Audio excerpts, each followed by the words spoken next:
구원의 확신 6번 의롭다함을 받았는가. 누가복음 18장 9절 말씀. 또 자기를 의롭다고 믿는 다른 사람을 멸시하는 자들에게 이 비유로 말씀하시되. 아멘. 의롭다고 하는 자들 중에는 두 가지 부류가 있어요. 하나는 자기가 스스로 한 것을 가지고 의롭다고 하는 자들이 있고, 또 하나님의 은혜를 믿고 의롭담을 받은 자가 있어요. 본문에서 나오는 지금 이 사람은 자기가 스스로 의롭다고 하는 자예요. 얼마만큼 의를 행했는지 한번 들어볼까요? 10절에 두 사람이 기도하러 성전에 올라가니 하나는 바리새인이요 하나는 세리라. 바리새인은 스스로 율법을 철저히 지켜왔다고 자부하는 자들이에요. 세리는 세금을 징수하는 자들인데 사람들에게 미움을 받는 첨례에 속한 자들이었어요. 11절에 바리새인은 서서 따로 기도하여 가로되 하나님이여 나는 다른 사람들 곧 토색 불이 간음하는 자들과 같지 아니하고 이 세리와도 같지 아니함을 감사하나이다. 바리새인은 왜 따로 서서 기도했나요? 세리와 상정하고 싶지 않아서 그러지요. 이 바리새인이 자기가 의롭다는 기준을 어디에 두었나요? 다른 사람들과 비교했지요. 의롭다는 기준은 어디에 두어야 하나요? 하나님 말씀대로 기준을 두고 하나님 앞에서 의롭담을 인정받아야지요. 토색은 이제 돈이나 물건 따위를 억지로 달라고 하는 것을 말해요. 근데 바리새인은 왜 토색하지 않았다는 말을 제일 먼저 했을까요? 세리는 세금을 징수할 때에 이렇게 하는 경향이 있었기 때문에 저런 자들과 같지 않다는 지금 하고 있는 거예요. 불이 가늠한 자들과 같지 아니했다고 자랑하고 있어요. 저 세리와도 같지 않음을 감사하나이다. 지금 이 바리새인의 기준은 계속 사람끼리 비교해서 자신을 의롭다고 하고 있는데 과연 이런 기도가 진짜 하나님께 감사해서 드리는 기도일까요? 아니죠. 지금 자기 자랑만 잔뜩 하고 있지요. 12절에 나는 일에 2번씩 금식하고 또 소득의 11조를 드리나이다 하고. 여러분은 일주일에 몇 번 금식하세요? 왜 웃고만 계세요? 한 번도 못해요? 그러면 이 바리새인은 우리가 못하는 거 하고 있네요. 또 소득의 11조를 드리나이다. 여러분은 소득의 11조를 드리시나요? 아멘. 그래, 우리 서울교회 식구들은 11조 안 드리는 자를 찾아보기가 힘들지요. 정말 감사하지요. 그런데 11조를 드리지 않으면 어떤 자라고 말라기에서는 말씀하셨나요? 하나님의 것을 도적질한 것으로 계산하시지요. 근데 지금 바리새인이 나는 지금 도적질도 하지 않았습니다 하고 자랑하면 지금 수준이 맞는 거예요? 대학생의 유치원생과 비교하는 것과 같지요. 성전에 기도하러 왔다가 지금 세리를 업신여기는 말만 하고 있어요. 이런 자들은 주님께서 어떻게 생각하실까요? 근데 세리는 지금 어떻게 기도하는지 한번 볼까요? 13절에 세리는 멀리 서서 감히 눈을 들어 하늘을 우러러 보지도 못하고 다만 가슴을 치며 가로되 하나님이여 불쌍히 여기옵소서 나는 죄인으로소이다 하였느니라. 세리는 누구 앞에서 죄인이라고 했나요? 하나님 앞에서 죄인이라고 했지요. 감히 우러러 보지도 못하고 가슴을 치면서 나는 죄인이오니 불쌍히 여겨달라고 지금 기도하고 있어요. 여러분은 어떤 죄인이었나요? 지옥 갈 수밖에 없는 죄인이었지요. 우리가 아무리 노력하고 열심히 충성 봉사 헌신했어도 죄는 해결할 수 없지요. 죄의 싹은 사망이라 죽어야 하기 때문에 죽어야 되는 이 문제이기 때문에 우리는 할 수 없다는 것을 먼저 깨달아야지요. 이 세리는 이 절박한 문제를 다만 하나님의 긍휼을 통해서 해결해 주시기를 간절히 기도하고 있어요. 여러분의 마음 중심에서 지옥불에 뚝 떨어진 심정으로 이 절박한 기도가 하나님 앞에 있었나요? 주님, 저는 제 힘으로 이 문제를 도저히 해결할 수 없사오니 불쌍히 여겨 주옵소서. 정말 가슴을 치며 나는 지옥 갈 수밖에 없는 죄인입니다 하고 진정으로 고백해 보신 적이 있으십니까? 그래요. 지식으로 아는 것이 아니고 마음에 이 문제를 깊이 깨달아야 진정한 은혜를 받을 수 있어요. 하나님 앞에서 겸손하지 않으면 하나님의 말씀이 마음에 들어가지 않아요. 하나님께서 이들의 기도를 들으시고 어떻게 응답하셨을까요? 모든 것은 내 생각대로 내 마음대로 되는 것이 아니고 최종 결정은 심판주 하나님께서 하시지요. 14절에 내가 너희에게 이르노니 이 사람이 저보다 의롭다 하심을 받고 집에 내려갔느니라. 무릇 자기를 높이는 자는 낮아지고 자기를 낮추는 자는 높아지리라 하시니라. 누가 의롭담을 받았나요?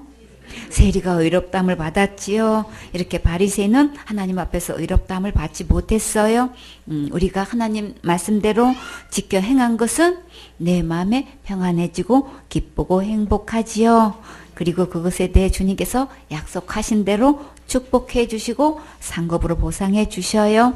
그러나 자기 선행으로는 하나님만큼 의롭지는 못하지요. 그래서 천국 갈 수 있는 의는 하나님께서 주신 은혜를 믿음으로 받을 때 의롭담을 얻을 수 있어요.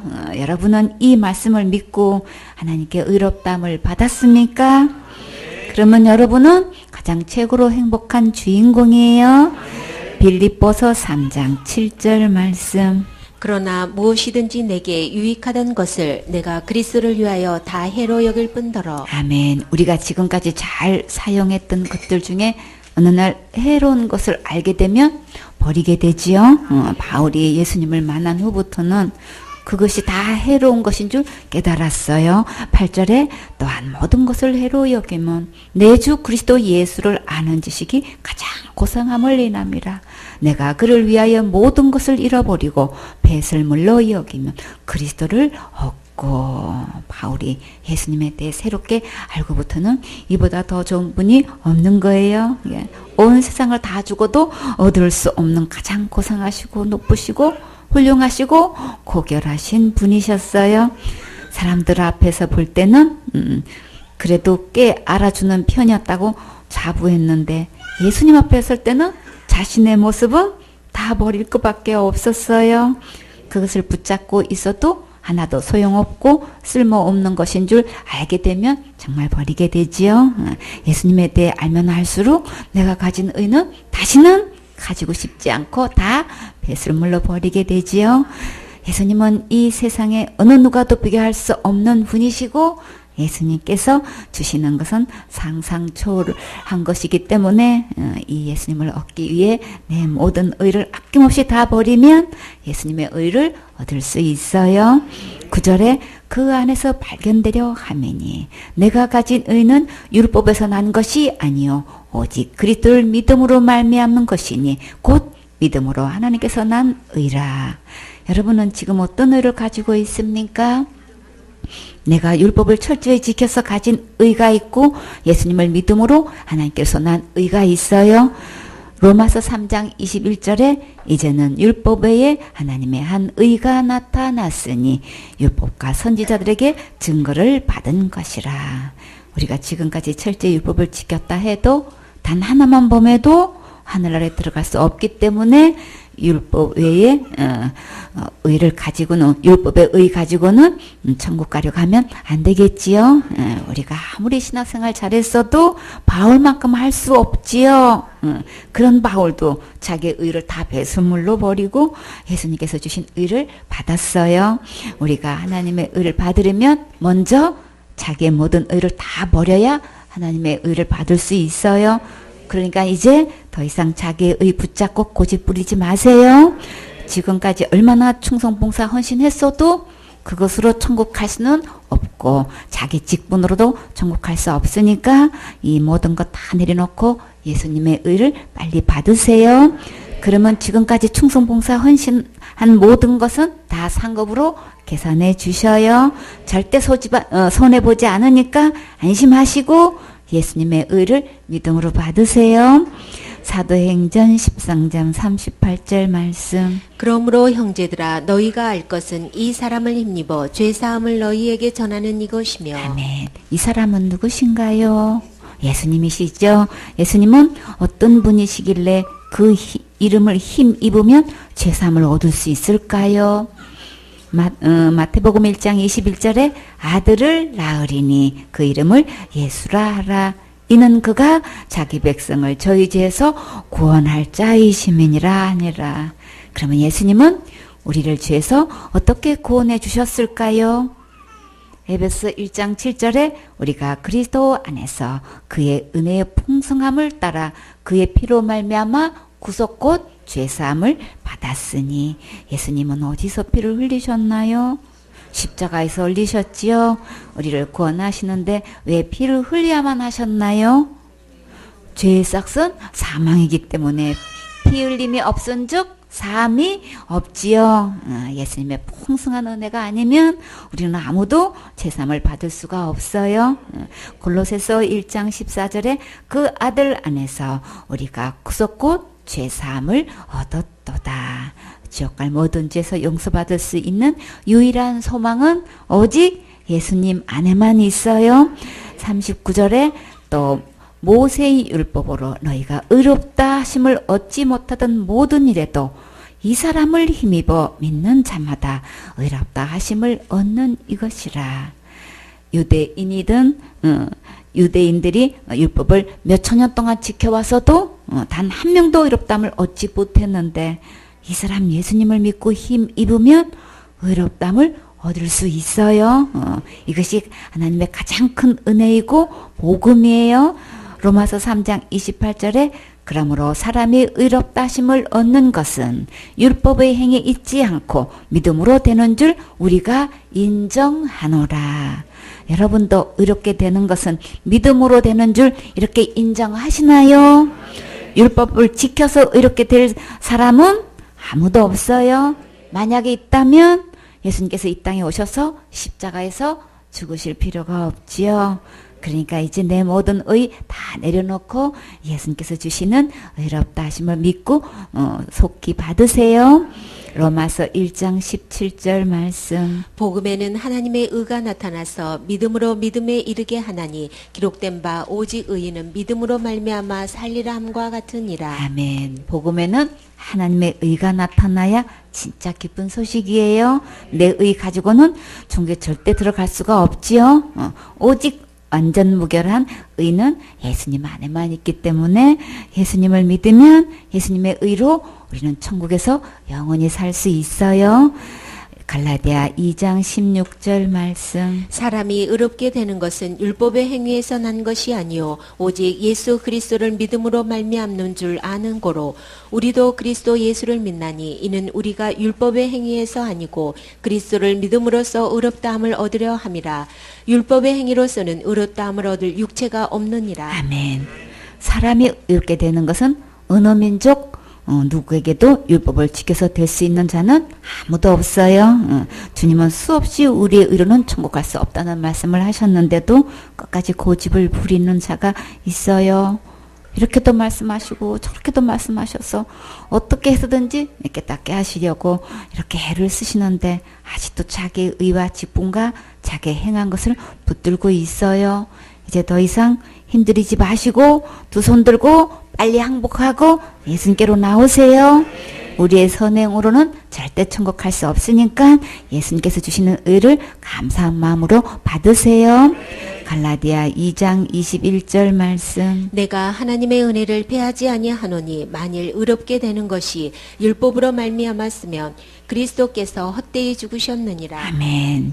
우리가 의롭게 되는 것이 율법으로 되었다면 예수님께서 십자가에 죽으실 필요가 전혀 없지요. 그렇기 때문에 자기의 선행을 계속 고집하는 것은 예수님을 불신하는 거예요. 율법을 지키는 것과 선행이 나쁜 것이 아니기 때문에 사람들은 그것을 분별하지 못하고 속고 있어요. 그동안 말씀대로 순종한 착한 행위는 다 상급에 해당되니까 반드시 축복해 주셔요. 그러나 내 의 가지고는 천국에 갈 수 없으니까 예수님의 의를 받으라고 신신당부하시는 거예요. 갈라디아 3장 10절 말씀. 무릇 율법 행위에 속한 자들은 저주 아래 있나니 기록된 바 누구든지 율법책에 기록된 대로 온갖 일을 항상 행하지 아니하는 자는 저주 아래 있는 자라 하였습니다. 아멘. 율법을 지켜서 천국 가려고 하는 자들은 천국의 반열에 있는 게 아니고 저주 아래 있다고 하셨어요. 율법을 지키는 게 나빠서 그런 것이 전혀 아니고 선을 행하는 것이 잘못됐다는 것이 아니라 613가지 율법을 항상 지켜 행할 수 없기 때문에 결론적으로 저주 아래 있다는 말씀이에요. 율법 중에 하나만 범해도 저주받아 지옥 가야 하기 때문에 그것으로는 안 되는 거예요. 11절에 또 하나님 앞에서 아무나 율법으로 말미암아 의롭게 되지 못할 것이 분명하니 이는 의인이 믿음으로 살리라 하였음이니라. 사람 앞에서 우리가 착한 일, 선한 일 많이 하면 칭찬과 명성을 얻을 수 있지만 하나님 앞에서 그것으로 천국 갈 수는 없는 거예요.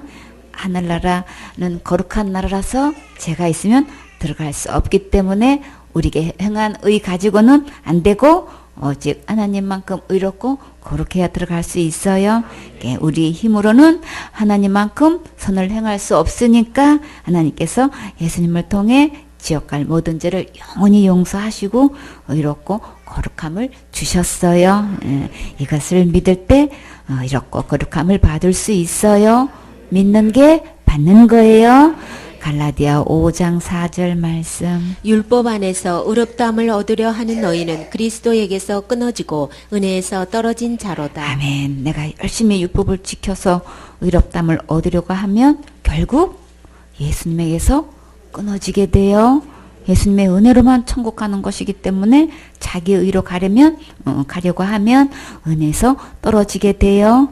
5절에 우리가 성령으로 믿음을 쫓아 의의 소망을 기다리노니 하나님께서 이렇게 믿음을 따라 의의 선물을 받기를 원하시고 지금 기다리고 계셔요.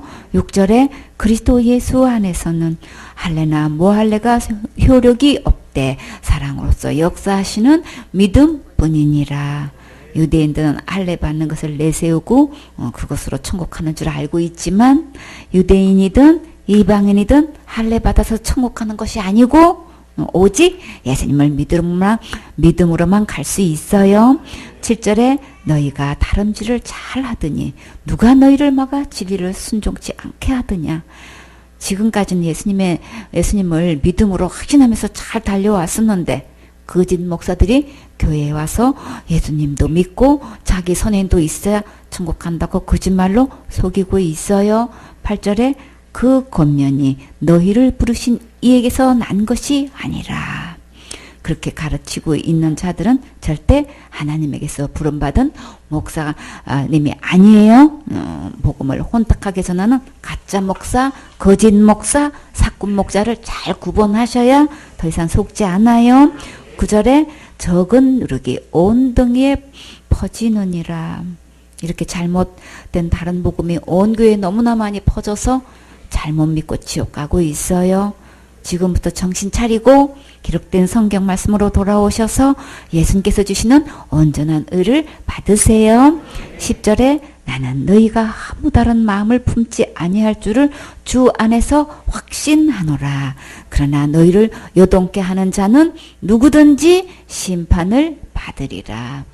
정말 다른 마음 품으면 절대 안 되겠지요. 다른 마음은 율법을 지켜서 의롭게 된다고 잘못 믿고 있는 것을 말해요. 지금까지 이렇게 잘못 가르친 자들은 누구를 망하고 심판받고 지옥 가게 되니까 속히 모든 것 다 버리고 예수님께로 지금 돌아오세요. 11절에 형제들아 내가 지금까지 할 일을 전하면 어찌하여 지금까지 핍박을 받으리요. 그리하였으면 십자가에 거치는 것이 거쳤으리니.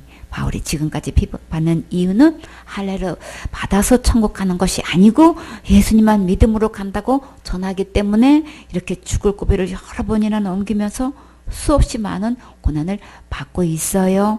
다른 거짓 목사들 같이 율법을 지켜서 의롭다함을 받는다고 전했다면 십자가의 그 사랑을 전하는 것 때문에 핍박을 받을 일이 없었겠지요. 이렇게 많은 대가를 지불하면서 이 순전한 복음을 전하는 것은 자기 행위로는 한 명도 천국할 수 없기 때문에 이렇게 목숨을 걸고 구원의 복음을 전하는 거예요. 이 말씀을 계속 반복해서 복음을 전하는 것은 잘못된 믿음으로 중독되어서 복음을 깨닫지를 못하고 계속 고집 부리고 있기 때문에 오늘도 간절한 심정으로 참 복음을 전하고 있어요. 12절에 너희를 어지럽게 하는 자들이 스스로 배워버리기를 원하노라. 다른 여러 성경에서 이 말씀을 어떻게 해석했는지 한번 살펴볼까요? 오로지 나는 할례를 해서 여러분의 몸의 한 부분을 끊으려고 하는 교사들이 여러분에게서 잘려나가기를 바라고 있습니다. 할례를 주장하면서 혼란만 일으키는 사람들은 할례의 대상이 되는 그 지체를 아주 잘라버리기를 바랍니다. 나는 너희를 어지럽히는 자들이 아예 잘려나가기를 원하노라. 오로지 나는 할례를 해서 여러분의 몸의 한 부분을 끊으려고 하는 교사들이 여러분에게서 잘려나가기를 바라고 있습니다. 할례를 주장하여 여러분을 선동하는 자들은 그 지체를 아예 잘라버리는 것이 어떻겠습니까? 할례를 가지고 여러분을 선동하는 사람들은 차라리 자기의 그 지체를 잘라버리는 것이 좋겠습니다. 여러분을 선동하는 자들은 차라리 스스로 거세라도 하면 좋겠습니다. 여러분을 선동하는 사람들은 차라리 스스로를 거세해 버렸으면 좋겠습니다. 주님은 왜 이렇게 강력한 표현을 하셨을까요? 지도자 위치에 있는 자들이 교인들을 이렇게 잘못 가르쳐서 지옥으로 가게 하고 있기 때문이에요. 교회에서 이보다 더 심각한 문제는 없어요. 교인들이 지옥 가도록 방치하는 것은 절대 안 되겠지요. 교회에서 오직 순전한 복음만이 전파될 수 있도록 철저히 관리해야 하고 사상적으로나 문화적으로 틈타지 못하도록 사역자들은 세밀하게 살펴서 제자들을 양육해야겠지요. 하나님 앞에서 의롭게 되는 것은 우리의 소명으로 되는 것이 아니니까 오직 예수님의 십자가의 그 은혜를 믿음으로 의롭담을 얻어서 우리 다 같이 천국 가셔야 되겠지요. 7번 구원 받았는가? 에베소서 2장 8절 말씀. 너희가 그 은혜를 인하여 믿음으로 말미암아 구원을 얻었나니 이것이 너희에게서 난 것이 아니요 하나님의 선물이라. 아멘. 그 은혜가 누구의 은혜인가요? 예수님의 은혜이지요. 우리가 은혜를 어떻게 하면 구원을 얻을 수 있나요? 예수님을 믿음으로 구원을 얻을 수 있지요. 그런데 이 구원은 무엇으로부터 구원인가요? 죄로부터 구원이지요. 이 구원은 절대 우리에게서 난 것이 아니라고 분명히 말씀하셨어요. 지옥 갈 모든 죄로부터 구원은 하나님께서 선물로 우리에게 주셨어요. 우리는 어떻게 하면 될까요? 하나님의 구원의 선물을 믿고 받으면 최고로 잘하시는 거예요. 9절에 행에서 난 것이 아니니 이는 누구든지 자랑치 못하게 함이니라. 여기서 자랑은 누구의 자랑인가요? 자기 자랑이지요. 자기가 그동안 행한 것으로 구원받는 줄 알고 열심히 충성봉사 헌신하는데, 그러나 구원은 하나님께서 은혜로 주신 것을 믿고 받아야 천국 갈 수 있어요. 죄로부터 구원은 왜 우리 행위로 할 수 없을까요? 죄의 싹은 사망이기 때문에 우리가 행한 선한 일 가지고는 죄를 해결할 수 없기 때문에 그런 거예요. 죄값은 생명을 요구하기 때문에 우리는 할 수 없어요. 많은 사람들이 죄를 지으면 회개 기도하면 되는 줄 알고 예배 때마다 통성으로 기도하지만 지옥 갈 죄는 기도를 할 수 없어요. 그렇게 기도해서 된다면 예수님께서 몸을 입고 이 땅에 오셔서 십자가에서 죽으실 필요가 없지요. 사람들은 이것을 모르고 자기가 열심히 충성봉사 헌신해야 구원받는다고 알고 있어요. 그러나 진짜 신앙은 예수님께서 십자가에서 죽으시고 부활하셔서 지옥 갈 내 모든 죄를 영원히 용서해 주신 것을 믿고 받은 구원이 너무나 감사해서 큰 기쁨으로 열심히 충성봉사 헌신하는 거예요. 근본적으로 완전히 다르지요. 이것이 진짜 신앙이에요. 그리고 각각 자기가 행한 대로 하나님께서 영원한 상급으로 창상초월로 크게 보상해 주셔요. 그 말씀대로 순종하고 예배 성공하면 이 땅에서도 축복받고 영원한 상급도 받아요. 여러분은 하나님께서 하신 말씀을 깨달았습니까? 은혜와 행위가 충분히 분별이 되셨나요? 그러면 이제 하나님께서 은혜로 주신 구원의 선물을 믿고 받으세요. 디모데후서 1장 9절 말씀. 하나님이 우리를 구원하사 거룩하신 부르심으로 부르심은 우리의 행위대로 하심이 아니요 오직 자기 뜻과 영원한 때 전부터 그리스도 예수 안에서 우리에게 주신 은혜대로 하심이라. 아멘. 구원을 누가 하셨나요? 하나님이 우리를 구원하셨다고 말씀하셨지요. 지옥 갈 모든 죄로부터 구원이 이루어진 상태가 거룩한 거예요. 거룩은 죄가 하나도 없는 것을 말해요. 이렇게 하나님께서 지옥 갈 모든 죄로부터 구원하셔서 거룩하게 해주시고 지금 오라고 부르고 계셔요. 하나님께서 우리를 부르시는 것은 우리의 행위 때문에 아니고 예수님 안에서 은혜로 하신 거예요. 근데 많은 사람들이 어떻게 알고 있나요? 자기 열심으로 천국 갈 수 있는 줄 알고 있지요. 근데 교회 생활 잘하다가 타락하면 지옥 간다고 하고, 큰 죄 지면 당연히 지옥 가고, 자살죄 지면 무조건 지옥 간다고 큰 교회 목사들이나 유명한 목사들이 이렇게 잘못 가르치고 있어요. 이렇게 배워서 모두 자기 행위로 구원받는다고 잘못 믿고 있는 거예요. 불행하게도 이런 설교 듣고 있는 교인들은 한 명도 구원받을 수 없다는 심각한 문제가 있어요. 우리는 누구를 막론하고 예수님의 십자가의 은혜로 구원받는 거예요. 그러니까 기록된 성경 말씀으로 돌아오셔서 이 말씀대로 믿으면 오늘 구원받을 수 있어요. 요한복음 3장 17절 말씀.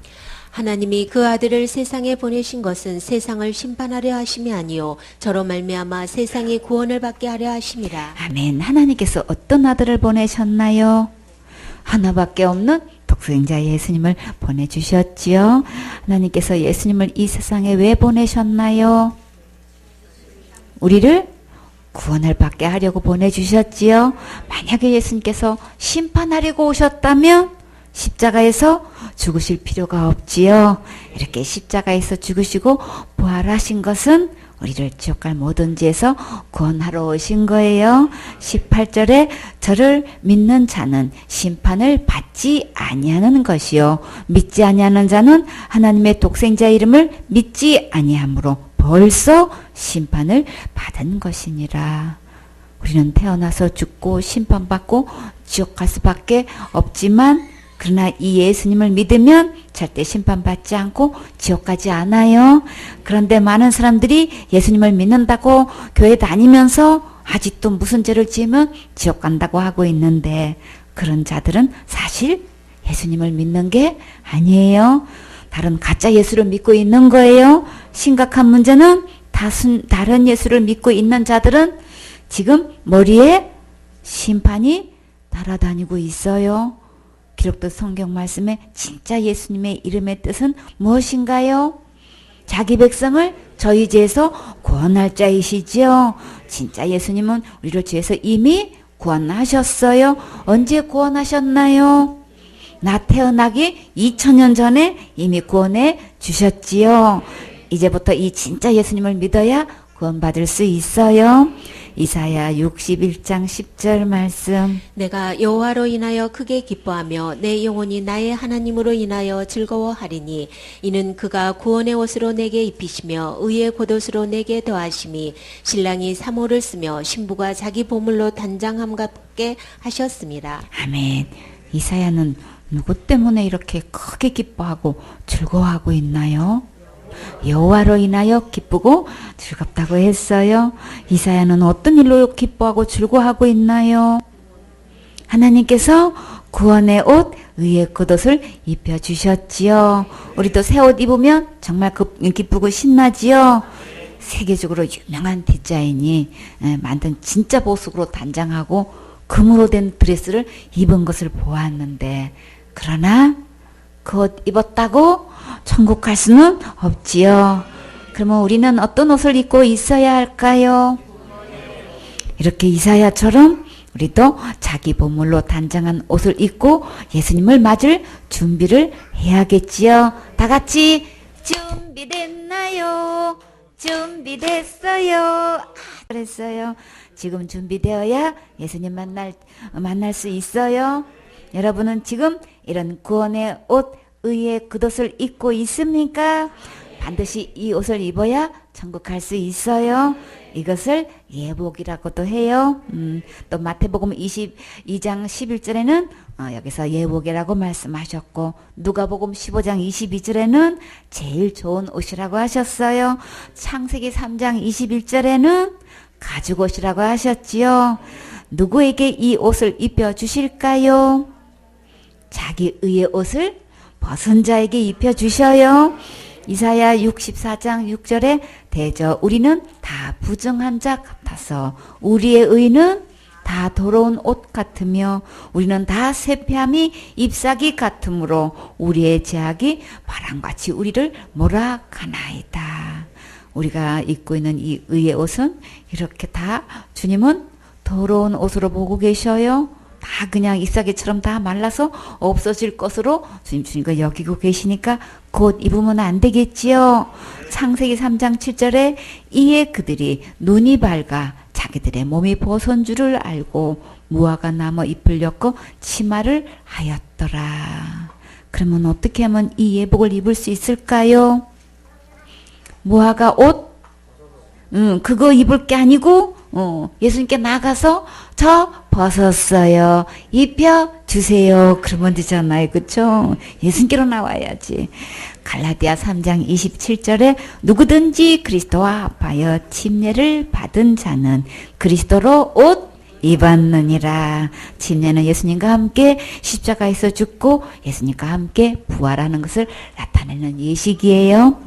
예수님께서 내 죄를 위해 십자가에서 죽으시고 부활하셔서 지옥 갈 내 모든 죄를 영원히 용서해 주신 것을 믿을 때 침례가 내 안에 영적으로 이루어져요. 예수님을 믿으면 이 구원의 옷, 의의 겉옷, 예복, 가장 좋은 옷, 가죽옷, 흰옷, 그리스도의 옷을 입혀주셔요. 여러분은 이 구원의 옷을 입었습니까? 그래야 정말 감사하지요. 누가복음 19장 1절 말씀. 예수께서 여리고로 들어 지나가시더라. 아멘. 여리고는 달의 성읍, 종려나무의 성읍, 향기의 성이란 뜻을 가지고 있어요. 요단강 서쪽으로 약 8km, 사해 북쪽으로 약 11km, 그리고 예루살렘 동북쪽으로 예루살렘 북동쪽으로 약 23km 지점에 위치한 이제 팔레스타인 최고의 성읍이에요. 요단강 동쪽에서 지중해 연안의 블레셋 땅으로 나아가는 길목이자 요단강 서쪽에 넓고 비옥한 평원을 지키기 위한 경제 전략적 가치 때문에 BC 7000년경에 이미 이곳에 성읍이 세워졌다고 해요. 이곳은 이제 열대성 기후 지역 내에 있는 일종의 오아시스에 해당된대요. 우리는 오아시스라고 하면 우와 소리가 저절로 나지요. 이 여리고는 지중해 수면보다 약 250m나 낮대요. 반면에 예루살렘은 해발 790m 높아요. 그러면 예루살렘에서 여리고로 내려가려면 1000m나 되겠지요. 예루살렘에서 여리고로 가는 길은 급한 내리막길이고 지형이 험한 데다가 강도들이 많았대요. 사마리아 사람이 강도 만난 자를 돌아봐준 예화가 성경에 있지요. 어디 가다가 이제 강도를 만났었나요? 여리고로 내려가다가 강도를 만났지요. 누가복음 10장 30절에 예수께서 대답하여 가라사대 어떤 사람이 예루살렘에서 여리고로 내려가다가 강도를 만나매 강도들이 그 옷을 벗기고 때려 급한 죽은 것을 버리고 갔더라. 여기서 예루살렘에서 여리고로 가려면 1000m나 되는 길을 내리막길을 내려가야 되는 거예요. 그래서 그때도 예수님의 예화를 들은 것처럼 이 지역에는 이렇게 강도들이 많았대요. 예수님께서 살아 계실 때 실제로 이런 사건들이 여리고로 내려갈 때 많이 있는 것을 볼 수 있지요. 예수님께서 이런 위험한 곳을 지금 지나 여리고에 들어오셨어요. 2절에 삭개오라 이름하는 자가 있으니 세리장이요 또한 부자라. 삭개오는 순결이란 뜻을 가지고 있어요. 지금으로 말하면 세무장 정도 되면 그래도 꽤 높은 직급에 있는 거지요. 근데다가 부자래요. 여러분도 부자가 되었으면 좋겠지요. 부자가 되면 뭐 하실 거예요? 헌금할 거예요. 3절에 자가 예수께서 어떤 사람인가 하여 보고자 하되 키가 작고 사람이 많아 할 수 없어. 삭개는 예수님에 대해 소문을 듣고 그때부터 꼭 한번 만나보고 싶은 간절한 소망이 있었어요. 마침 오늘 삭개오가 있는 곳을 예수님께서 지나가신다고 하니까 정말 절호의 기회가 왔어요. 가슴 뛰는 심정으로 길에 나갔는데 문제는 예수님을 보러 나온 사람들이 너무나 많았어요. 그러면 어떻게 해야 할까요? 우리에게도 주님을 사모하고 만나고 싶은 소원이 생길 때 어려운 환경을 만나면 어떻게 해야 할까요? 여기서 우리는 각자의 중심을 볼 수 있어요. 여러분에게 지금 강사님과 사모님이 어떤 부탁을 하면 어떻게 하시겠어요? 무조건 아멘 할 수 있겠어요? 서울교회 식구들은 얼마든지 아멘 할 수 있지요. 그래요. 이렇게 큰 그릇으로 되어가는 것은 다 주님의 크신 은혜예요. 작은 일에 예쁘게 순종하면 더 큰 것도 맡기신다고 하셨어요. 여러분 모두 큰 축복의 주인공 되세요. 오늘 삭개오는 얼마나 예수님을 사모하고 만나고자 했는지 어디 한번 상고해 볼까요?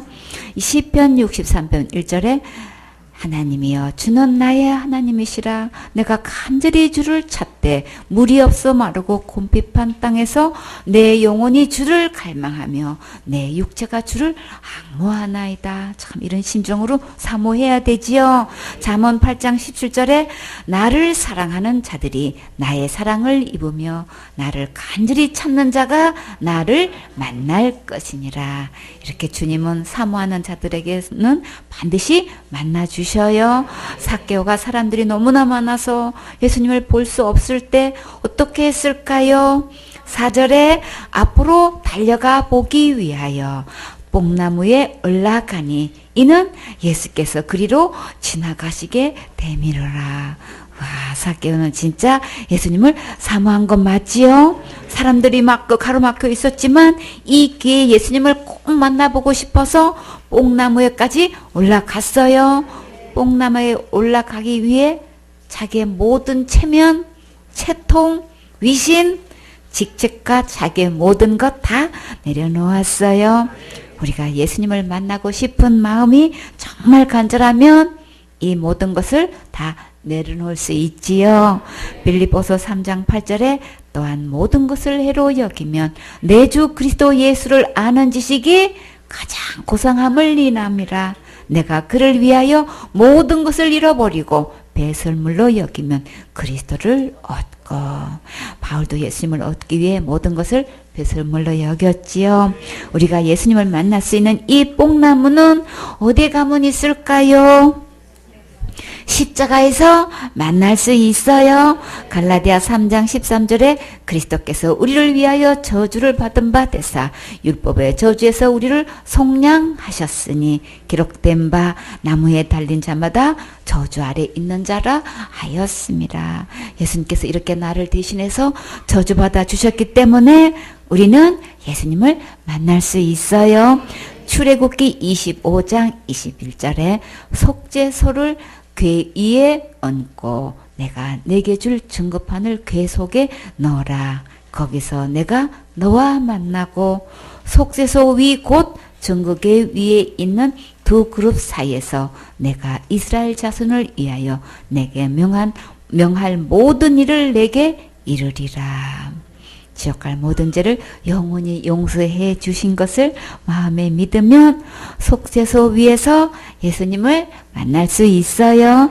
출애굽기 29장 42절에 이는 너희가 대대로 여호와 앞 회막문에서 늘 드릴 번제라. 내가 거기서 너와 만나고 내게 말하리라. 예배 성공하고 주님께 특별히 헌신할 때에 예수님께서 만나주신다고 하셨지요. 우리에게 너무나 진귀한 생명의 말씀을 들려주셔요. 이 말씀이 믿어지셨나요? 각자가 심는 대로 각자가 다 거둬요. 부지런히 심고 또 심어서 축복의 주인공 되세요. 하나님께서 우리에게 최고로 중요한 복음의 말씀을 들려주셔서 구원받게 해주셨지요. 오늘 삭개오가 뽕나무에 올라갔을 때 마침 예수님께서 막 지나려고 하셨어요. 삭개오는 마음이 얼마나 콩당콩당 뛰었을까요? 예수님을 이렇게 가까이서 뵐 수 있어서 정말 너무나 좋았겠지요. 예수님께서 삭개오가 올라간 뽕나무 가까이 오셨을 때에 어떤 기적이 일어났을까요? 5절에 예수께서 그곳에 이르사 우러러 보시고 이러시되 삭개오야 속히 내려오라. 내가 오늘 내 집에 유하여야 하겠다 하시니. 와, 정말 신났지요. 예수님을 본 것만으로도 너무나 감사한데 예수님께서 삭개의 이름도 하시고 이렇게 불러주시다니 꿈 같은 일이 일어났어요. 그리고 오늘 삭개오의 집에 방문하시겠다고 하시니 정말 삭개오는 수지 맞았지요. 정말 이런 행복이 또 어디 있겠어요. 만약에 주님께서 여러분에게 갑자기 이렇게 요구하시면 어떻게 하시겠어요? 그래요.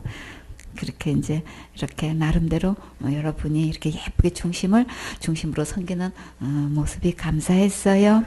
성경에 수렙에 한 귀한 여인이 살고 있었는데 그가 누구를 대접했나요?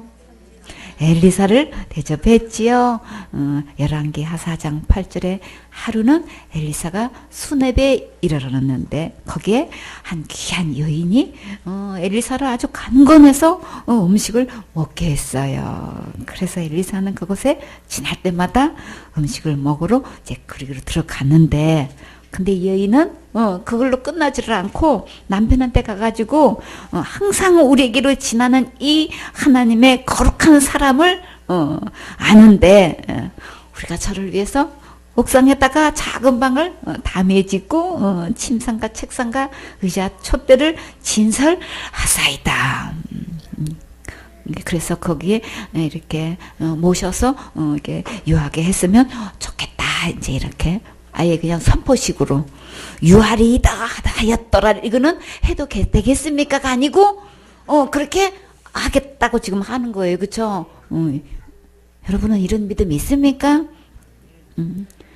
이게 이 아내가 이렇게 해야 되는 거예요. 성경에서 귀한 여인이라고 이렇게 존칭하는 데가 쉽지 않아요. 그 귀한 여인이 되고 싶으면 어떻게 했는 거 보면 알 수 있지요. 그래서 이렇게 남편한테 아예 그냥 선포식으로 이제 딱 하면서 유하리이다 하였더라. 정말 귀한 여인 맞지요? 성경에서 말씀하시는 귀한 여인은 이렇게 주의 종을 중심으로 섬긴 것을 볼 수 있어요. 우리가 어쩌다 한두 번은 대접할 수 있어도 이렇게 수냄 여인처럼 주의 종을 강건하여 언제든지 지나는 길에 들러서 음식과 침상을 마련해서 대접하기는 쉽지 않지요. 수냄 여인은 정말 특별한 중심을 가지고 있지요. 주님께서 이 귀한 여인에게 어떤 축복을 해주셨을까요? 엘리사가 지극정성한 대접을 받고 보니까 막 마음속에서 막 축복해주고 싶은 마음이 막 뜨겁게 있는 거예요. 그래서 이 집에 참 뭐가 필요할까 보아하니 참 부유하게 경제적으로는 잘 살고 있는데 그랬더니 하인이 뭐라고 했어요? 보니까 이 집에 아기가 없어요. 그동안 자식이 없었는데 주님께서 그 가정에 아들을 낳게 해 주셨어요. 그리고 어느 날 그 아이가 갑자기 죽었을 때 엘리사의 기도를 들으시고 다시 살아나게 해 주셨고 그리고 또 잃어버린 전답을 왕을 통해서 다시 찾게 해 주셨어요. 여러분도 이런 귀한 중심을 가지고 주의 종을 극진히 대접하고 싶으십니까? 주님은 이렇게 중심으로 섬기는 자를 찾고 계셔요. 생수원의 서울교회 식구들은 모두 한 명도 빠짐없이 이 귀한 축복의 주인공 되세요. 오늘 삭개오는 예수님의 말씀을 듣고 어떻게 순종했을까요? 6절에 급히 내려와 즐거워하며 영접하거늘. 삭개오는 정말 잘했지요. 조금도 지체하지 않고 빨리 서둘러서 속히 내려와서 예수님을 영접했어요. 성경에 나오는 부자 삭개오는 집을 얼마나 잘 꾸며놓고 살았을까요? 여러분도 예수님과 함께 삭개오 집에서 구경 한번 했으면 좋겠지요. 그런데 다른 사람들은 어떻게 반응했을까요? 7절에 뭇사람이 보고 수군거려 가로되 저가 죄인의 집에 유하러 들어갔도다 하더라. 근데 이상하게도 예수님께서 삭개오 집에 들어가셨을 때 많은 사람들이 수군거리기 시작했어요. 수군거리는 자는 율법에 의하면 어떤 처벌을 받게 되나요? 사형에 해당되지요. 설마 수군거렸다고 진짜 사형까지 집행하실까요? 로마서 1장 29절에 곧 모든 불의, 추악, 탐욕, 악의가 가득한 자요. 시기, 살인, 분쟁, 사기, 악독이 가득한 자요. 수군수군하는 자요. 32절에 저희가 이 같은 일을 행하는 자는 어디에 해당된다고 하셨어요? 사형에 해당하다고 하나님께서 정하셨대요. 진짜 맞지요? 율법으로 보면 정말 사형에 해당하는 죄가 맞아요. 그런데 많은 사람들이 삭개오에게 뭐라고 수군거렸나요? 저가 죄인의 집에 들어갔도다. 예수님께서 죄인의 집에 들어가셨다고 지금 수군거렸어요. 근데 많은 사람들이 삭개오를 왜 죄인이라고 했을까요? 삭개오가 무슨 죄를 지었길래 동네 사람들이 이렇게 죄인의 집에 들어갔다고 수군거릴까요? 이 시대에는 세리들은 다 죄인 취급한 것을 볼 수 있어요. 세리들이 세금을 징수할 때 더 많은 것을 착취해서 이제 로마에 바치고 또 세리들이 자기가 가졌어요. 그래서 세리라고 하면 백성들의 감정이 매우 좋지 않았어요. 근데 정말 세리들만 죄를 지었을까요? 세리들만 착취했을까요? 로마서 3장 23절에 모든 사람이 죄를 범하였음에 하나님의 영광에 이르지 못하더니 우리는 모두 죄를 범한 죄인이라서 천국에 갈 수 없었지요. 예수님은 이 세상에 왜 오셨을까요? 누가복음 5장 32절에 내가 의인을 부르러 온 것이 아니요 죄인을 불러 회개시키려 왔노라. 여러분은 모두 지옥 갈 수밖에 없는 죄인이라는 것을 깨달았습니까? 지금까지 믿음은 지옥 갈 수밖에 없는 잘못된 믿음이라는 것도 깨달았습니까? 이 고백이 마음속 깊은 곳에서 진정으로 재어질 때 구원받을 수 있어요. 오늘 삭개오가 중심을 다해 예수님을 대접하니까 너무나 기쁘고 감사해서 견딜 수가 없었어요. 그래서 예수님과 식사하다 말고 벌떡 일어서서 너무나 중대한 결심을 했어요. 삭개오가 어떤 결심을 했는지 정말 궁금하지요. 8절에 삭개오가 서서 주께 여짜오되 주여 보시옵소서 내 소유의 얼마나 절반을 가난한 자들에게 주겠사오며 만일 이것을 토작한 일이 있으면 4배나 갚겠나이다. 삭개오가 서서 많은 사람들이 듣는 데서 자기의 소유를 절반이나 가난한 자들에게 주겠다고 했어요. 그리고 만약 돈이나 물건을 속여서 빼앗은 것이 있으면 4배나 갚겠대요. 와, 지금 이 순간은 삭개오의 마음에는 주인이 바뀌는 장면이에요. 삭개오의 인생에 진짜 기적이 일어났지요. 지금까지 삭개오의 주인은 무엇이었나요? 돈이었지요. 돈만 있으면 최고라고 생각하고 돈을 모아 부자가 되었지만 예수님을 만나는 순간 진짜 주인은 예수님인 줄 깊이 깨닫게 되었어요. 사단을 사단은 사람들의 마음속에 각자가 추구하는 것을 통해 몰래 들어가서 뒷노릇하고 있어요. 사람들은 그 음모를 모르고 일생 동안 속아서 하나님을 버리고 세상을 따라가고 있지요. 여러분에게도 마음의 주인이 바뀌는 확실한 순간이 있었습니까? 예수님을 구세주로 모시고 살면서 자신을 항상 예리하게 살펴보고 점검하세요. 악한 영은 어떻게든 속여서 들어와 주인 노릇하려고 해요. 사상과 문화와 물질과 이성을 통해서 우리의 마음을 뺏으려고 하고 있어요. 여러분은 가장 소중한 예수님을 마음에 모셨습니까? 세상에 마음 뺏기지 마시고 오직 예배 성공하셔야겠지요. 예배 성공하면 세상을 이길 힘을 주셔요. 내 마음에 세상과 분리하고 오직 주님만 사랑하는 멋진 주인공 되세요. 오늘 삭개오는 왜 4배를 갚겠다고 했을까요? 출애굽기 20장 15절에 도적질하지 말지니라. 율법에서 도적질하면 어떻게 했나요? 출애굽기 22장 1절에 사람이 소나 양을 도적질하여 잡거나 팔면 그는 소 하나에 소 5으로 갚고 양 하나에 양 4을 갚을지니라. 소를 한 마리 도적질했으면 들키는 날에는 5마리나 갚아야 하고 양 한 마리로 도적했으면 양 4을 갚아야 했어요. 지금 만약에 어떤 것을 도적질한다면 영적 통장에서 마이너스로 자동이체돼요. 4배, 5배로 거둬가니까 절대 도적질하면 안 되겠지요. 주님은 속지 않아요. 불꽃 같은 눈동자로 다 살피고 계세요. 그러니까 우리는 의존의식을 가지고 우리 정직하게 살아야겠지요. 우리 제일 도적질하는 거 뭐 있어요? 우리도 모르게 물질적으로 11조 도적질하는 거 있죠. 우리 우선순위 해야 되는데 시간도 다 그렇게 하고 재능도 주셨는데 주님께서 멀리 두고 그냥 내 거 바빠가지고 먼저 하고 이런 것들 우리 다 우선순위 바로 해서 우리 축복의 주인공 되셔야 되겠지요. 다윗이 나단 선지자를 통해 어떤 사건에 대해 이제 듣고 그런 자는 4배를 갚아야 한다고 했었지요. 한번 잠깐 살펴볼까요? 사무엘하 12장 1절에 이제 여호와께서 이제 나단을 통해서 다윗에게 이제 보냈어요.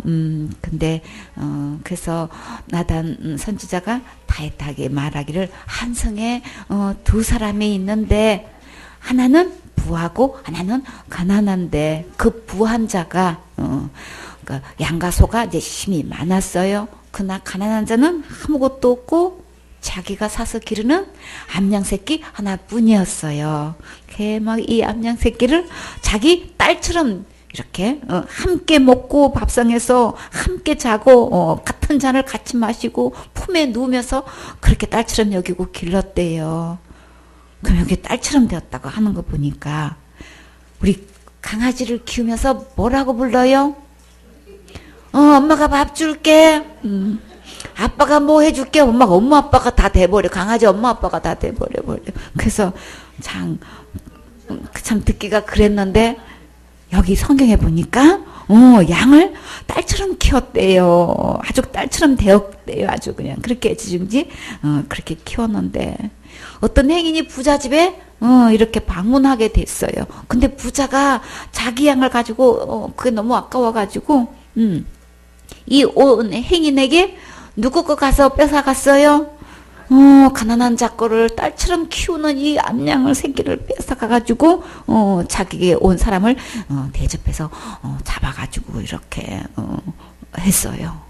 그래서 다윗이 그 소리를 듣는 순간에 막 크게 노해가지고 여호와의 사심을 가리켜 맹세하노니 이 일을 행한 사람은 마땅히 어떻게 돼요? 죽을 자라. 저가 불쌍히 여기지 않고 일을 행하였으니 그 양 새끼를 4배나 갚아 주어야 하리라. 그런데 그 부한 자가 바로 누구였나요? 다윗이었지요. 다윗이 바세바를 취하여 아이를 갖게 하고 그 남편 우리아를 전쟁에서 죽게 했어요. 그 후로 다윗은 이 일로 자식들에게 수많은 사건을 통해 많은 아픔과 고통을 받았지요. 우리가 예수님의 십자가의 그 은혜로 구원을 받아서 천국에 갈 수 있지만 세상에서 이렇게 범죄하며 살아가면서 그 고통과 아픔을 본인과 자식들이 다 받게 돼요.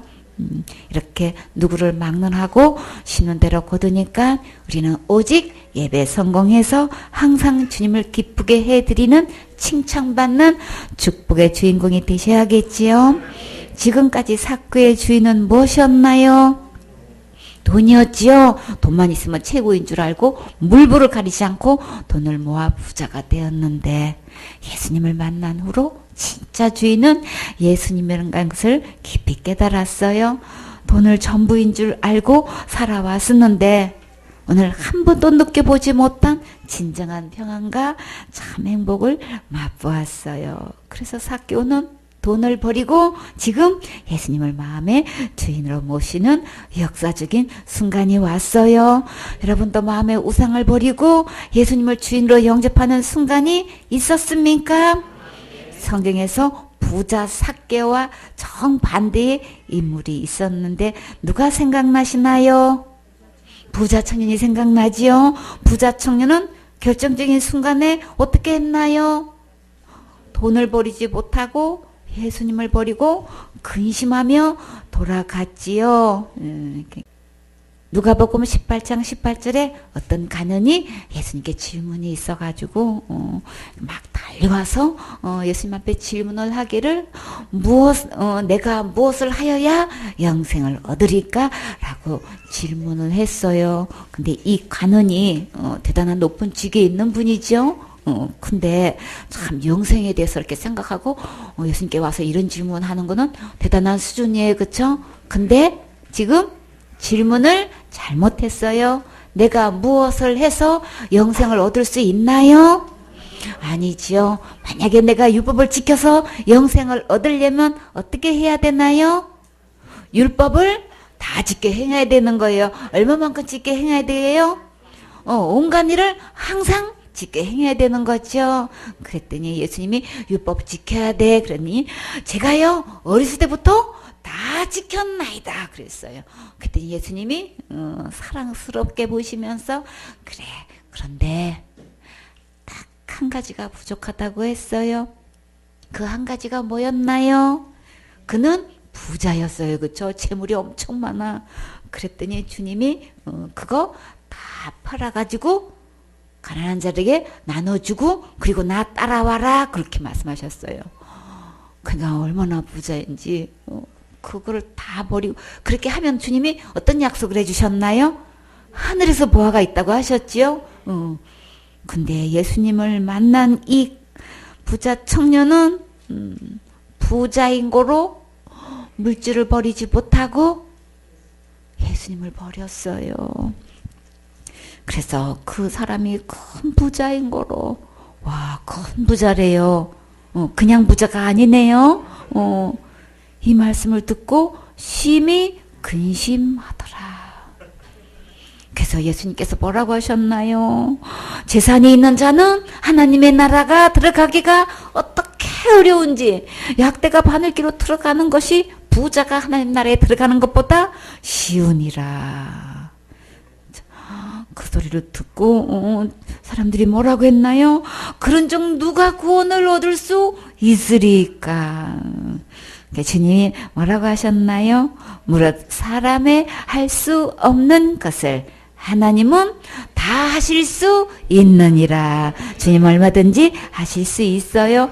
그랬더니 그냥 베드로가 벌떡 일어나서 보시옵소서 우리가 우리의 것을 다 버리고 주를 쫓았나이다. 베드로 대단하죠? 다 버리고 주님 쫓았어요. 여러분도 그렇게 하실 수 있어요? 내가 진실로 너희에게 이르노니 하나님의 나라를 위하여 집이나 아내나 형제나 부모나 자녀를 버린 자는 금세에 있어 몇 배를 받아요? 여러 배를 받고 냉세가 아니고 내세의 영생을 받지 못할 자가 없느니라 하시니라. 우리가 마음의 우상을 버리고 예수님을 믿고 따라가면 영생도 주시고 이렇게 약속하신 대로 큰 행복과 축복을 누리게 해 주셔요. 오늘 우리도 모두 마음의 우상을 다 버리고 정결한 마음으로 오직 예수님만 사랑하고 예배 성공하는 행복한 주인공이 되셔야겠지요. 예수님은 지금 삭개오의 변화된 모습을 보시고 과연 어떻게 말씀하셨을까요? 9절에 예수께서 이르시되 오늘 구원이 이 집에 이르렀으니 이 사람도 아브라함의 자손이미로다. 삭개오가 지금 구원받고 아브라함의 자손이 되었어요. 정말 인생 최고로 신나는 기쁜 날이에요. 세상에서 이보다 더 좋은 일은 없지요. 우리 가족들이 다 이렇게 구원받으면 정말 좋겠지요. 끝까지 믿고 소망을 가지세요. 노아 가족처럼 다 구원받아야지요. 삭개오가 이렇게 아브라함의 조상이 삭개오가 어떻게 아브라함의 조상이 될 수 있었을까요? 아브라함은 어떤 조상인가요? 믿음의 조상이죠. 아브라함도 믿음으로 의롭담을 받았다는 말씀이에요. 우리도 예수님을 믿으면 아브라함의 자손이 된 거예요. 예수님의 족보에 올라갔어요. 하늘나라 생명책에 내 이름이 기록되었어요. 예수님 말씀 듣고 예수님 말씀 믿으면 하나님의 자녀가 된 거예요. 아브라함은 갈 바를 알지 못하고 하나님만 바라보고 본토 친척을 떠나 가나안 땅으로 갔지요. 하나님께서 창세기 12장 1절에 여호와께서 아브라함에게 이르시되 너는 너의 본토 친척 아버지 집을 떠나 내가 네게 지시할 땅으로 가라. 내가 너로 큰 민족을 이루고 내게 복을 주어 내 이름을 창대케 하리니 너의 복에 근원이 너는 복의 근원이 될지라. 너를 축복하는 자에게는 내가 복을 내리고 너를 저주하는 자에게는 내가 저주하리니 땅의 모든 족속이 너를 인하여 복을 얻을 것이니라 하신지라. 이에 아브라함이 어떻게 했나요? 여호와의 말씀을 쫓아갔고 롯도 그와 함께 갔으며 아브라함이 하란을 떠날 때에 나이가 몇 세였어요? 75세나 됐어. 7학년 5반 여기 계십니까? 서전사님 어디 가셨어? 아멘. 몇 학년이십니까? 5반입니까? 그래 맞아요. 그래요. 지금 이렇게 이사갈 준비하라고 하면 그것도 우리 지방으로 가는 것도 아니고 저 외국으로 지금 가라고 지금 하고 있는 거예요. 못 가지요. 진짜 아브라함은 대단하죠. 그쵸? 그러나 주님 지금 그 주인공을 찾고 계셔요. 이렇게 아브라함이 그 아내 사레와 조카 롯과 하란에서 모은 모든 소유와 얻은 사람들을 이끌고 가나안 땅으로 가려고 떠나서 마침내 가나안 땅에 들어갔더라. 이렇게 하나님의 약속을 믿고 떠나갔는데 마침내 가나안 땅에 들어갔어요. 주님은 이렇게 아브라함처럼 매 순간 간절한 마음으로 주님을 의뢰하기를 원하셔요. 우리가 어떤 어려운 형편과 환경을 만나면 자기 방법을 다 동원해서 해보는 데까지 하지요. 주님은 이런 환경을 통해 우리가 주님을 간절하고 절박한 심정으로 찾고 예배 성공하기를 원하셔요. 우리는 우리의 중심이 하나님의 마음을 감동시킬 때까지 오로지 마음을 다해 찾고 구하세요. 그러면 상상 초월로 풍성히 공급해 주시고 우리에게 큰 기쁨과 감격으로 행복하게 살게 해 주셔요. 여러분도 삶 속에서 아브라함처럼 믿음의 롤 모델이 되어서 하나님께 영광 돌리는 멋진 주인공 되세요. 10절에 인자에 온 것은 잃어버린 자를 찾아 구원하려 함이니라. 예수님께서 이 땅에 오신 목적은 우리를 구원하러 오셨지요. 우리는 다 길 잃은 양이었어요. 시편 119편 176편에 길 잃은 양같이 내가 유리하오니 주의 종을 찾으소서. 내가 주의 계명을 잊지 아니함이니이다. 참 이런 양이라고 자기를 비유했지요. 마태복음 18장 12절에 너희 생각에는 어떻겠느냐. 만일 어떤 사람이 약 100마리가 있는데 그 중에 하나가 길을 잃었으면 그 99마리를 산에 두고 가서 길 잃은 양을 찾지 않겠느냐. 주님은 길 잃은 양을 지금 찾고 계시지요. 누가복음 15장 6절에 집에 와서 그 벗과 이웃을 불러 모으고 말하되 나와 함께 즐기자. 나의 잃은 양을 찾았노라 하니라. 이렇게 길 대신 예수님을 만나면 길 찾은 행복한 양이 되는 거예요. 여러분은 예수님을 만나서 구원 받았습니까? 그러면 길 찾은 양이에요. 지금도 예수님은 삭개와 같이 예수님을 만나기를 간절히 사모하는 자를 찾고 계셔요. 지금까지 내 생각이 많고 내 의를 내려놓지 못하고 내 힘으로 되지 않아서 갈등하고 계셨습니까? 오늘 삭개오처럼 모든 체면을 버리고 예수님을 꼭 만나는 주인공 되세요. 그러면 천국도 주시고 하나님의 자녀가 되어 하나님의 상속자가 되게 해 주셔요. 하나님을 최고로 기쁘게 해 드리는 거예요. 이렇게 예수님을 믿고 구원받으면 하늘나라에서 큰 잔치가 벌어져요. 생수원의 서울교회를 통해서 많은 영혼들이 구원받았으면 정말 좋겠지요. 어떤 영혼을 보내주셔도 상담하고 양육할 준비가 되셨습니까? 다같이 준비됐나요? 준비됐어요. 준비되면 영혼을 붙여주셔요. 주님 많이 보내주세요. 아멘.